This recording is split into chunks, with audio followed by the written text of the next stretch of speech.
हाँ जी, good morning बच्चों। Good morning. मैं आपकी इंग्लिश ग्रामर की टीचर क्लास 6 में अभी आपके फर्स्ट चैप्टर लेकर आई हूँ, जिसमें आपका पार्ट 1 हम कर चुके हैं सेंटेंसेस का। आपको मैं बता चुकी हूँ टाइप ऑफ सेंटेंसेस। सेकंड है, इसमें दे रखा है आपको सब्जेक्ट एंड प्रेडिकेट। ठीक है, what is subject and what is predicate, ये अभी आपको समझना है। ठीक है, तो स्टार्ट करते हैं इसको। ठीक है, दिख रहा है पूरा स्क्रीन। इसमें दे रखा है every sentence has two parts. Sentence के 2 पार्ट्स होते हैं, हमको पता है। वन है सब्जेक्ट एंड दूसरा है प्रेडिकेट। ठीक है, कोई भी सेंटेंस जो बना है वो प्रॉपर सेंटेंस, अगर वो प्रॉपर है, ग्रामरली करेक्ट है, तो उसमें सब्जेक्ट होगा एंड प्रेडिकेट होगा। सब्जेक्ट क्या होता है, जो हमको पता है, जिसमें कि नाउन और प्रोनाउन आता है। ठीक है, तो when we make a sentence we name some person और थिंग। फर्स्ट पॉइंट रीड कर रही हूँ मैं। वी नेम सम पर्सन और थिंग। जब भी हम सेंटेंस बनाते हैं तो हम 2 चीज़ें करते हैं। क्या करते हैं? वी नेम सम पर्सन और थिंग। किसी भी पर्सन का या तो हम नेम लेंगे, पर्सन की बात करेंगे, या थिंग की बात करेंगे, है ना। तो जिस पर्सन की बात हो रही है उसे हम सब्जेक्ट करेंगे, या किसी चीज़ की बात हो रही है तो उसे हम क्या कहेंगे? सब्जेक्ट कहेंगे। ठीक है, तो सब्जेक्ट में हम जिसकी भी बात कर रहे हैं, जिसके बारे में बात हो रही है, उसको हम सब्जेक्ट कहते हैं। सेकेंड है से समथिंग अबाउट दैट पर्सन और थिंग। अब जो है सेंटेंस उस पर्सन के बारे में, जिसके बारे में बात हो रही है, उसके बारे में कुछ कहता है ना। तो एक सब्जेक्ट है और एक प्रेडिकेट है। प्रेडिकेट मतलब क्या? जो सब्जेक्ट के बारे में बात कर रहा है वो है प्रेडिकेट। अब इसको दूसरे वर्ड्स में समझाया हुआ है। In other words, we must have a subject to speak about and we must say or predicate something about that subject. अब दूसरे शब्दों में इसको कैसे समझाया है? हमारे पास एक सब्जेक्ट होना चाहिए टू स्पीक अबाउट मतलब उसके बारे में हम कुछ बात कर सकें। एंड वी मस्ट से और प्रेडिकेट समथिंग, या तो हम उसके बारे में कुछ बात कर सकें या फिर प्रेडिकेट कर सकें उसके बारे में ही। प्रेडिकेट का मतलब भी मीनिंग सेम ही है। तो प्रेडिकेट समथिंग अबाउट दैट, उस पर्सन के बारे में या उस सब्जेक्ट के बारे में कुछ भी कह सकें, उसके बारे में कुछ भी बता सकें, उसको बोलते हैं प्रेडिकेट करना। ठीक है, मतलब बताना उसके बारे में कुछ भी बात। हाँ, फिर देखिए, अब पॉइंट्स पढ़ते हैं। The part which names the person और thing we are speaking about is called the subject of the sentence. Part which names the person और thing we are speaking about, हम जिसके बारे में बात कर रहे हैं। एक सेंटेंस का वो पार्ट जिसके बारे में हम बात कर रहे हैं, और या फिर किसी चीज़ के बारे में हम जो बात कर रहे हैं। सेंटेंस का वो पार्ट जिसमें हम बताते हैं उस पर्सन या थिंग के बारे में, उस पार्ट को हम बोलते हैं सब्जेक्ट। उस पार्ट को हम क्या बोलते हैं? सब्जेक्ट बोलते हैं। ठीक है, जिसमें हम पर्सन या थिंग के बारे में बात कर रहे हैं। तो ये है पॉइंट ए। और पॉइंट ए में आपको बताया है सब्जेक्ट के बारे में, कि सब्जेक्ट क्या होता है? जो पर्सन या थिंग के बारे में बात कर रहा है। सेकेंड पॉइंट क्या दे रखा है? The part which tells something about the subject is called the predicate of the sentence. Predicate किसको बोलेंगे हम? जो वो सब्जेक्ट के बारे में कुछ भी बताता है, उसको हम बोलते हैं प्रेडिकेट। अब देखो, इसके एग्जाम्पल्स दे रखे हैं आपको। एग्जाम्पल से समझाया है कि सब्जेक्ट किसको बोलते हैं और प्रेडिकेट किसको बोलते हैं। ठीक है, तो जैसे कि हमने कोई पर्सन थिंग की बात कर ली, जैसे यहाँ पे पर्सन है Suresh, birds, girls, my brother, it, the dogs. अब देखो, ही शी में तो पर्सन की बात होती ही है, यहाँ पे इट भी है। इट भी हम एनिमल्स के लिए यूज़ करते हैं, एंड किसी थिंग के लिए we use it for anything है ना। थिंग के लिए भी हम इट यूज़ करते हैं। तो ये सब किस में आ जाएंगे? सब्जेक्ट में आ जाएंगे। अब प्रेडिकेट क्या होता है? जब हम उसके बारे में बात कर रहे हैं, वो सारा कुछ किस में आएगा? प्रेडिकेट में आएगा।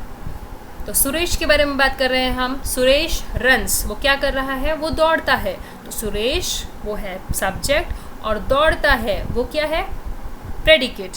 मतलब सुरेश के बारे में मैं कुछ भी बात कर लूँ, वो प्रेडिकेट में ही आएगा। मैं यहाँ पे बोल रही हूँ दौड़ता है, मैं बोल रही हूँ खाता है, सोता है, उठता है, कुछ भी करता है, खेलता है, वो सब किस में आएगा? प्रेडिकेट में। मतलब मैंने उसके बारे में कुछ भी बात कर ली, वो किस में आएगी? प्रेडिकेट में। बर्ड्स फ्लाई, बर्ड्स क्या है? बर्ड्स, हम बर्ड्स की बात कर रहे हैं, बहुत सारे बर्ड्स की, वो क्या है? सब्जेक्ट है। और फ्लाई एक प्रेडिकेट है, कि वो फ्लाई कर रहे हैं। गर्ल्स, गर्ल्स हमें पता है subject. Again my brother, my brother क्या है, किसी मेरे भाई की बात हो रही है, कोई अपने भाई के बारे में बात कर रहा है ना, तो उसका भाई एक पर्सन है, तो वो पर्सन है इसलिए वो सब्जेक्ट है, उसके बारे में बात हो रही है। अब क्या बात हो रही है उसके बारे में, पास्ड द एग्जामिनेशन, उसने एग्जामिनेशन पास कर लिया। मैं बोल रही हूँ मेरे भाई ने एग्जामिनेशन पास कर लिया, तो मैं किसकी बात कर रही हूँ, मेरे भाई की। और मेरे भाई के बारे में मैं क्या बात कर रही हूँ, यही ना कि उसने एग्जामिनेशन पास कर लिया। तो वो जो एग्जामिनेशन पास कर लिया, ये जो वर्ड्स हैं ये किस में आएंगे, प्रेडिकेट में। My brother passed the examination. फिर है it is very cold today, it आज की बात हो रही है, it is very cold today, आज की बात हो रही है कि बहुत ठंडा है। देखो ही शी इट आपको पता है प्रोनाउंस में आते हैं, किसी का नेम लिखा है जैसे सपोज, जैसे सपोज सुरेश, बर्ड्स दे रखे हैं, बर्ड्स अगेन एनिमल्स में, या बर्ड्स एनिमल्स दोनों है ना, वो दोनों भी हम इट में ही डालते हैं। फिर गर्ल्स, गर्ल्स ही शी में आ जाता है नाउन एंड प्रोनाउन। ओके, तो ही शी इट नाउन प्रोनाउन सब चीज़ मिला के किस में आती है, सब्जेक्ट में। अच्छा, एक पॉइंट इंपॉर्टेंट यहाँ पे ध्यान रखना कि जैसे यहाँ पे दिया है my brother and the dogs, ये दोनों जो सेंटेंस है ना, इसमें माई ब्रदर में ओनली ब्रदर नहीं है, ब्रदर से पहले क्या लिखा है, माई, तो माई भी ब्रदर के साथ में किस में आएगा, सब्जेक्ट में आएगा। And the dogs bark at night, तो डॉग्स जो है वो ओनली नहीं आएगा, उसके साथ में द जो है वो भी सब्जेक्ट में आएगा, क्योंकि उसकी पर्टिकुलर एक डॉग की बात हो रही है। जब पर्टिकुलर एक चीज़ की बात होती है तब हम द लगाते हैं, हमने आर्टिकल में पढ़ा था, ठीक है। मतलब एक चीज़ की, मतलब एक कम्युनिटी की बात कर रही हूँ, एक पूरी कम्युनिटी है ना, डॉग्स की कम्युनिटी पूरी, एक खाली एक डॉग की बात नहीं हो रही है, बहुत सारे कुत्ते डॉग्स हैं, कुत्ते हैं जिनकी बात हो रही है, और वो सब करते हैं सेम चीज़, इसीलिए सारी पूरी डॉग्स की जो कम्युनिटी है उसको एक साथ डाल दिया है और बोला है द डॉग्स, ठीक है। तो ये भी आएगा सब्जेक्ट में, ठीक है। बार्क्स एट नाइट, भौंकते हैं रात को। चलिए ख़त्म, इतना सब्जेक्ट प्रेडिकेट समझ में आया। सब्जेक्ट क्या होता है, जो सेंटेंस के स्टार्टिंग में आता है, जैसे हमने नाउन प्रोनाउन यूज़ किया तो वो किस में आएगा, सब्जेक्ट में आएगा, ठीक है। प्रेडिकेट ये ज़रूरी नहीं है कि स्टार्टिंग में ही आए, लेकिन जो नाउन और प्रोनाउन है वो ही सब्जेक्ट होते हैं, ये इंपॉर्टेंट है और यही मेन पॉइंट है। सब्जेक्ट क्या है, जो नाउन या प्रोनाउन होता है सेंटेंस का, वो क्या होता है, सब्जेक्ट होता है। प्रेडिकेट क्या होता है, जो भी उसके बारे में बात की जा रही है अबाउट द नाउन और pronoun, that is called predicate. चलिए आगे देख लेंगे। The sentence of the subject of a sentence usually comes first but occasionally it is put after the predicate. अच्छा, यहाँ तक देखो क्लियर हो गया था आपका, यहाँ तक हमने सिर्फ इतना ही पढ़ा कि सब्जेक्ट एंड प्रेडिकेट क्या होता है। मैंने अच्छे से 2 स्लाइड्स में डिटेल में आपको समझाया है विद एग्जाम्पल, ठीक है। तो कहीं कोई प्रॉब्लम आनी नहीं चाहिए। फिर भी कहीं प्रॉब्लम आती है तो आप इस वीडियो को वापस देखना, बार बार देखना, और उसके अलावा इसके जो एक्सरसाइज मैं देने वाली हूँ आपको, तो उससे आपको ये चीज़ क्लियर हो जाएगी। Next is the subject of ये देखिए यहाँ पे सेंटेंस में जो कुछ रूल्स होते हैं जो यूज़ होते हैं, कुछ रूल्स अप्लाई होते हैं, तो वो रूल्स आपके सब्जेक्ट आपके कोर्स में 2-3 ही रूल्स दे रखे हैं, कुछ ज़्यादा नहीं है। तो वो 2 या 3 रूल्स हैं इस पूरी इसमें पीपीटी में, तो 2-3 रूल्स मैं आपको बता देती हूँ एक एक करके, ठीक है। तो ये ध्यान रखना है कि सब्जेक्ट प्रेडिकेट क्या होता है और उसके जो रूल्स हैं वो ध्यान रख लेना, बस और कुछ खास है नहीं इसमें। The subject of a sentence usually comes first. अब यूजुअली देखो हमेशा क्या होता है कि सब्जेक्ट जो मैंने बोला कि स्टार्टिंग में ही आता है सेंटेंस के, है ना, बट ओकेजनली मीन्स कभी कभी क्या होता है, it is put after the predicate also. कभी कभी क्या होता है कि सब्जेक्ट जो है वो प्रेडिकेट के बाद में भी रखा जाता है कुछ सेंटेंसेस में, ठीक है। ज़रूरी नहीं है कि सब्जेक्ट हमेशा ही आगे आएगा, क्योंकि कुछ ऐसे अपवाद बोलते हैं ना, कुछ ऐसे इस टाइप के होते हैं, एक्सेप्शंस होते हैं, कुछ ऐसे सेंटेंसेस होते हैं जिसमें कि ये जो है पीछे सब्जेक्ट जो है वो पीछे भी यूज़ हो सकता है ना, इस तरह से भी सेंटेंस फ्रेम हो सकता है। तो वो उसके एग्जांपल दिए, एक तो आपको देख लो पहले, here comes the bus, here comes the bus, क्या है इसमें सब्जेक्ट, आप बोलोगे हेयर है, तो ये रॉन्ग हो गया। क्यों? क्योंकि यहाँ पे हेयर की बात नहीं हो रही है, किसकी बात हो रही है, बात हो रही है बस की, किसकी बात हो रही है? बस। हियर कम्स द बस, कौन आ रहा है?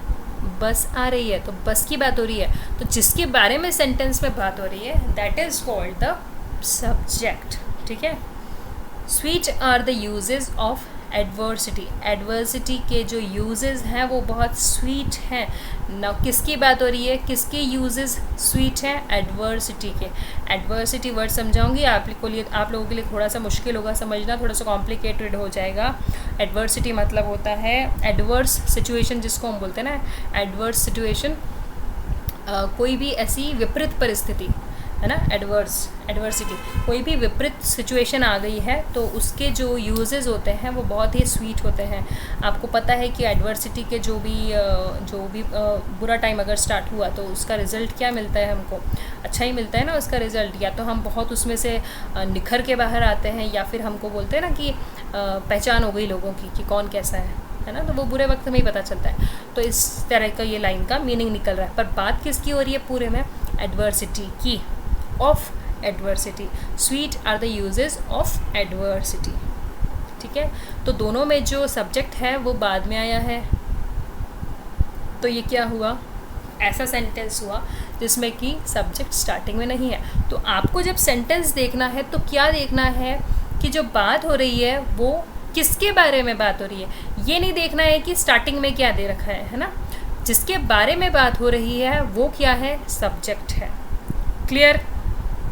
अच्छा, ये हो गया एक रूल कि सब्जेक्ट ज़रूरी नहीं है कि हर सेंटेंस में स्टार्टिंग में ही हो। सेकेंड रूल क्या है वो देखना। सेकेंड रूल यहाँ पे ये है, however in imperative sentences the subject is left out. However, जबकि इम्परेटिव जो सेंटेंस होते हैं उसमें क्या होता है? सब्जेक्ट को छोड़ दिया जाता है, लेफ्ट आउट, उसको छोड़ दिया जाता है, मीन्स उसको यूज़ भी नहीं किया जाता है। अच्छा, सबसे पहले ये याद करो कि इम्परेटिव सेंटेंस क्या पढ़े थे हमने, क्या होते हैं? इम्परेटिव सेंटेंस वो सेंटेंस होते हैं जिसमें कि हम किसी को रिक्वेस्ट करते हैं, कमांड करते हैं, ऑर्डर करते हैं या एडवाइस देते हैं, है ना। कमांड मतलब वही होता है ऑर्डर देना। तो कमांड करते हैं किसी के ऊपर, ऑर्डर चलाते हैं, ऑर्डर देते हैं, रिक्वेस्ट करते हैं या किसी को एडवाइस देते हैं। तो ये मैंने काफ़ी डिटेल में समझाया है आपको फर्स्ट वाले पार्ट में, वो वाला वीडियो देखना। टाइप्स ऑफ सेंटेंसेस दे रखा है। ठीक है। तो इम्परेटिव सेंटेंसेस जो हैं उसमें क्या होता है, जो कुछ पार्ट्स होते हैं, कुछ सब्जेक्ट के कुछ वर्ड्स होते हैं या सब्जेक्ट होता है, उसको छोड़ ही दिया जाता है। जैसे कि मैंने आपको अभी बोला कि ही, शी, इट और नाउन, प्रोनाउन, ये सब क्या होते हैं? सब्जेक्ट में आते हैं। ठीक है। तो यू भी तो प्रोनाउन में आता है ना। तो यू के एग्जांपल दिए हैं यहाँ पे। देखो कि मैं जैसे आप लोगों को बोल रही हूँ, मैं कौन हूँ? टीचर हूँ। तो मैं आप लोगों को एडवाइस भी दे सकती हूँ एंड कमांड भी कर सकती हूँ, राइट। तो मैं यहाँ पे आपको बोल रही हूँ सिट डाउन। अब जब मैं आप में से किसी एक स्टूडेंट की तरफ देख के उसको बोलती हूँ कि सिट डाउन, या आप में से कोई एक स्टूडेंट ही खड़ा है तो मैं उसको बोलती हूँ सिट डाउन, तो इसका मतलब ये थोड़ी है मैं उसका नाम लूँगी या मैं उसको बोलूँगी यू सिट डाउन। अगर मैं उसकी तरफ देख के बोल रही हूँ तो इट्स अंडरस्टूड ना कि मैं उसी की बात कर रही हूँ, है ना। तो यू लगाना ज़रूरी नहीं है सेंटेंस में, तो मैं आपको सिंपली बोलूँगी सिट डाउन। ये ज़रूरी नहीं है मैं आपको बोलूँ यू सिट डाउन। तो यहाँ पे यू जो है वो हम गायब कर देंगे। यू जो है वो क्या है? मिस्टर इंडिया है। ठीक है। मिस्टर इंडिया जो गायब हो जाता है, तो यू जो है मिस्टर इंडिया हो गया। अगेन दूसरा सेंटेंस देखो, थैंक हिम। अब मैं आपको अगेन कमांड कर रही हूँ, ऑर्डर दे रही हूँ कि हियर, कमांड दे रही हूँ कि उसको थैंक यू बोलो, थैंक हिम, उसे थैंक यू बोलो। ठीक है। तो here to the subject you is understood. यहाँ भी here to the subject you is understood. समझ में आता है हमको कि यहाँ पे यू लगाने की ज़रूरत नहीं है। तो मैं आपकी तरफ अगर देख रही हूँ, किसी भी एक स्टूडेंट की बात कर रही हूँ, मैं आपकी तरफ देख रही हूँ, तो मैं आपको बोलूँगी थैंक हिम। मैं आपको ये नहीं बोलूँगी यू थैंक हिम। ठीक है। थैंक हिम, अगर मैं तुम्हारी तरफ देख रही हूँ तो क्लियर है कि मैं तुमको ही बोल रही हूँ थैंक हिम। ठीक है। क्लियर? इतना समझ में आया? दो रूल्स मैंने बता दिए। एक आपको सबसे पहले सब्जेक्ट एंड प्रेडिकेट क्या होता है वो समझना है। उसके बाद में ये दो रूल्स आ गए कि सब्जेक्ट हमेशा स्टार्टिंग में हो, ये ज़रूरी नहीं सेंटेंस में। दूसरा रूल क्या है कि इम्परेटिव जो सेंटेंस होते हैं जिसमें ऑर्डर, रिक्वेस्ट एंड एडवाइस होता है, उस इम्परेटिव सेंटेंस में सब्जेक्ट जो है वो छोड़ दिया जाता है, वो मिस्टर इंडिया हो जाता है। ठीक है, ऐसे याद रहेगा, सब्जेक्ट जो है मिस्टर इंडिया हो जाता है, वो गायब हो जाता है, दिखता नहीं है। क्लियर। नेक्स्ट देख लो क्या चीज़ दे रखी है, बहुत ही छोटा सा है, कुछ है नहीं। अब फ्रेज किसको कहते हैं, आपने क्लास 5th में पढ़ा है, a group of words which makes sense but not complete sense is called a phrase. Words से मिलके बना एक ग्रुप जिसका कि कुछ आधा सेंस निकलता है, कंप्लीट मीनिंग नहीं निकलता, आधा अधूरा मीनिंग निकलता है, उसको हम क्या बोलते हैं, फ्रेज बोलते हैं। ठीक है, group of words which makes sense but not complete sense is called a phrase. ठीक है, अब देखो नीचे के जो एग्जाम्पल्स दिए हैं, सेंटेंसेस दिए ना, इसमें जो अंडरलाइन किया हुआ पार्ट है वो क्या है, एक फ्रेज है। ठीक है, और इस तरह के सेंटेंसेस जो होते हैं ना, उसमें उनमें कोई ज़रूरी नहीं है कि इसमें कोई सब्जेक्ट या प्रेडिकेट होगा। सब्जेक्ट और प्रेडिकेट का ना होना, इसका क्या मतलब हुआ, सब्जेक्ट मतलब क्या कि हम किसी के बारे में बात कर रहे हैं, तो इसमें सब्जेक्ट नहीं है, इसका मतलब क्या हुआ कि इस तरह के सेंटेंसेस में ज़रूरी नहीं कि सब्जेक्ट हो, मतलब किसी के बारे में बात हो रही है, ये बिल्कुल भी ज़रूरी नहीं है। ठीक है, अब किसी के बारे में बात हो रही है, ये बिल्कुल भी ज़रूरी नहीं है। इस टाइप के सेंटेंसेस में ना सब्जेक्ट ना प्रेडिकेट, दोनों का होना ज़रूरी नहीं है, नहीं ही होता है, यूजुअली नहीं होता है। इसमें किसी में हो भी सकता है लेकिन यूजुअली नहीं होता है। ठीक है, चलो तो ये सेंटेंसेस देख लेते हैं जिसमें कि फ्रेजेस का यूज़ हुआ है, और ये फ्रेजेस जो है ये अंडरलाइन किए हुए हैं। फर्स्ट सेंटेंस है आपका, honesty page in the long run. Honesty जो है page in the long run, बहुत ही लंबे टाइम के बाद में ऑनेस्टी का पता पड़ता है कि कौन पर्सन कितना ऑनेस्ट है, तो उसका जो पे मिलता है ना, पे मतलब जो कोई काम करने का हमको पे मिलता है ना, पैसा मिलता है, सैलरी मिलता है, जो भी मिलता है, तो वो उसका ऑनेस्टी का पे कितने टाइम के बाद में मिलता है, बहुत लंबे टाइम के बाद में मिलता है। क्यों, क्योंकि कोई भी आके ये बोलेगा कि भाई मैं ऑनेस्ट बंदा हूँ, तो हम मानेंगे नहीं। जब तक हम उसको देखेंगे, काफ़ी लंबे टाइम तक देखेंगे, हमको सालों से हम उसको देखते आ रहे हैं कि हाँ भाई ये तो भाई सही बंदा है, ऑनेस्ट है, कभी कुछ झूठ नहीं बोलता, तो ये ऑनेस्ट है ना, ट्रस्टवर्दी है, तो हमको लॉन्ग रन में पता चलता है कि हाँ भाई ये बंदा ऑनेस्ट है। तो honesty page in a long run, यहाँ पे कहीं भी किसी सब्जेक्ट की, किसी के बारे में बात नहीं हो रही है, ना यहाँ कोई पर्सन है ना कोई थिंग है। ठीक है, ऑनेस्टी कोई थिंग नहीं है, पहली बात तो। ठीक है, न थिंग है यहाँ पे, न पर्सन है, और क्लियर चीज़ समझ में आ रही है, और कुछ भी नहीं है। तो इन द लॉन्ग रन क्या है यहाँ पे, एक फ्रेज़ है। अब फ्रेज़ रीड करो, इन द लॉन्ग रन। अच्छा, इन द लॉन्ग रन का मतलब तो समझ में आ रहा है, इन द लॉन्ग रन की कुछ मतलब निकल रहा है, लेकिन इसका पूरा मतलब नहीं निकल रहा। जब तक आप उसको इसके साथ में, ऑनेस्टी पेज के साथ में जहीं जोड़ोगे, इसका मतलब पूरा नहीं निकलेगा, मतलब आधा अधूरा मतलब निकल रहा है ना, तो ये क्या हुआ, एक फ्रेज़ हो गया। अच्छा, फिर देखो दूसरा, the sun rises in the east. Sun जो है वो ईस्ट में राइज करता है, ईस्ट में उगता है। ठीक है, sun rises in the east. Sun यहाँ पे क्या है, हमारा सब्जेक्ट हो सकता है। हम किसकी बात कर रहे हैं, सन की बात कर रहे हैं। लेकिन ये जो सेंटेंस है ये एक तरह से यूनिवर्सल ट्रुथ वाले सेंटेंसेस में आता है, जो हमने आर्टिकल में पढ़ा था। आर्टिकल में द जिसके साथ में भी लगता है ना, यूनिवर्सल ट्रुथ वाले सेंटेंस होते हैं, उनमें यूनिवर्सल ट्रुथ वाले सेंटेंस में द ही लगता है। तो ये उस तरह का सेंटेंस है कि sun rises in the east, ये यूनिवर्सल ट्रुथ है, उसको कोई बदल नहीं सकता कि वो सन जो है वो हमेशा ईस्ट में ही उगेगा ना, ये ट्रुथ है, ये फैक्ट है। तो यहाँ पे फ्रेज जो है वो इन द ईस्ट है, और बात किसकी हो रही है, सन की हो रही है। क्लियर, तो सब्जेक्ट के साथ भी हो सकता है, सब्जेक्ट के बिना भी हो सकता है, क्या, फ्रेज। और इन द ईस्ट क्या है, एक फ्रेज़ है जिसका कि पूरा मीनिंग नहीं निकल रहा है। थर्ड है, the prime ministers post is not a bed of roses.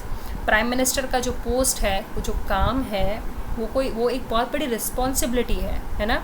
ऐसा नहीं है कि जो हमको लगता है कि इसका जो प्राइम मिनिस्टर बन गया मतलब बस वो तो उसका तो मज़े ही मज़े है, ऐसा कुछ नहीं है। क्योंकि उसकी पोस्ट में बहुत सारी, कोई भी पोस्ट आती है तो वो बहुत सारी रिस्पॉन्सिबिलिटी, जिम्मेदारियाँ अपने साथ में लेके आती है ना। तो उसकी जो है बहुत सारी जिम्मेदारियां हैं, होती हैं, किसकी? प्राइम मिनिस्टर की। तो इसीलिए जो फ्रेज़ है वो है यहाँ पे बेड ऑफ रोजेज़। रोज़ से बना हुआ एक बेड होता है ना, जिस पे रोज़ बिछे हुए, हमको लगता है कि भाई ये तो प्राइम मिनिस्टर बन गया, अब ये तो रोज़ गुलाब से बिछे हुए बेड पे मस्त सोता होगा, लेकिन ये सच नहीं है, ठीक है। तो ये बोल रहा है, तो बेड ऑफ रोजेज़ का कंप्लीट मीनिंग नहीं निकल रहा है, राइट। लेकिन जब हम उसको पूरा सेंटेंस के साथ जोड़ दें तो उसका पूरा मीनिंग निकल जाता है। दूसरा है show me how to do it. How to do it, how to do it एक फ्रेज़ है। हाउ टू डू इट मैंने पूछ लिया, लेकिन क्या आप उसको ये, आपको उसमें ये सेंटेंस में ये समझ में आ रहा है कि भाई क्या करने की बात हो रही है? हाउ टू डू इट कैसे करें इसको, पर क्या करने की बात हो रही है वो समझ में आ रहा है क्या? नहीं आ रहा है ना। तो आप किसी के साथ बैठे हो और कुछ काम आप ऑलरेडी किसी के साथ में बैठ के कर रहे हो, तो आप उसको पूछ रहे हो show me how to do it, show me, ठीक है। तो कोई साथ में बैठ के ऑलरेडी कोई काम कर रहे हो, तो आप उसको बोलोगे कि भाई ये काम जो तुम कर रहे हो ये बताओ कि तुम कैसे करना है, ये show me how to do it, ठीक है। लास्ट सेंटेंस है यहाँ पे, it was a sunset of great beauty. It was a sunset of great beauty. Sunset है जिसमें कि ब्यूटी है, ग्रेट ब्यूटी। अब मैं बोल दूँ ग्रेट ब्यूटी, तो समझ में आ रहा है किसकी बात कर रहे हो? ग्रेट ब्यूटी नहीं समझ में आ रहा है, तो ये फ्रेज़ हुआ है। लेकिन जब मैं इसको पूरा सेंटेंस कुछ भी बना लो, इसका यहाँ पे बना हुआ है it was a sunset of great beauty, तो ये एक पूरा सेंटेंस हो गया। चलिए, तो फ्रेज समझ में आ गया, आधा अधूरा मीनिंग निकल रहा है, लेकिन पूरा मीनिंग सेंटेंस जैसा पूरा मीनिंग नहीं निकलेगा। तो सेंटेंस के एक छोटा सा पार्ट है, उसको हम बोलते हैं फ्रेज। क्लियर? चलो क्या है नेक्स्ट देख लें फटाफट। अच्छा, एक्सरसाइज दे रखी है। एक्सरसाइज में क्या है? Separate the subject and predicate in the following sentences. In sentences में 10 सेंटेंस है, ये आपको करने हैं खुद। सेंटेंसेज में सब्जेक्ट क्या है, प्रेडिकेट क्या है, हर एक सेंटेंस में ढूंढना है।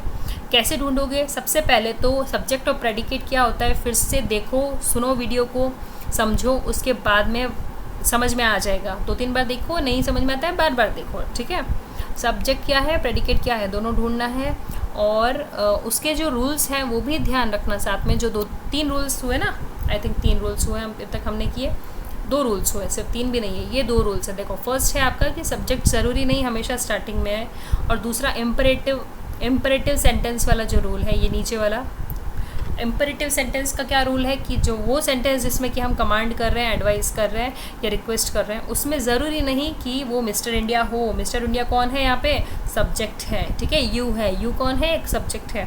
तो सब्जेक्ट ज़रूरी नहीं इस सेंटेंस में हम बोलें, यूज़ करें, ठीक है। उसके बाद फ्रेज समझा दिया, तो ये क्लियर हो गया। अब इसमें सब्जेक्ट एंड प्रेडिकेट आप लोगों को ढूंढने हैं और भेजने हैं आपको अपने आंसर्स, ठीक है। खुद टिक करने हैं, खुद ही टिक करो, पेरेंट्स को दिखाओ, ठीक है।